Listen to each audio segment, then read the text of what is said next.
Since hindi pa nga natin afford ang trip to Japan, kaya today magpo-food trip muna tayo.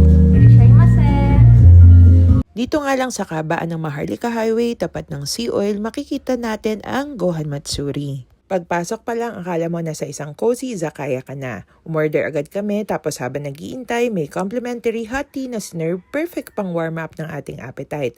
At nakakatuwa kasi pwede mo ring hiramin yung kanilang mga yukata.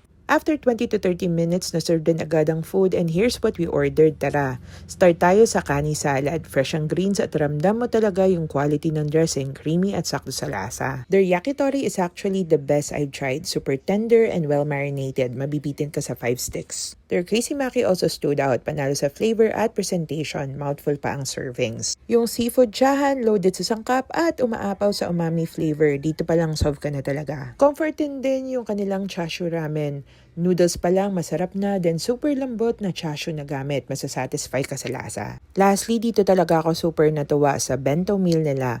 Kompleto na lahat. May soup, side veggie and salad. Etong ebi tempura naman, crispy at fresh yung hipon na gamit. And guess what? Hindi lang drinks kasi may pa ice cream pang kasama.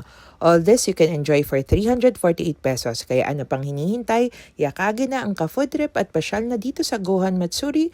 Ayun lang. Bye!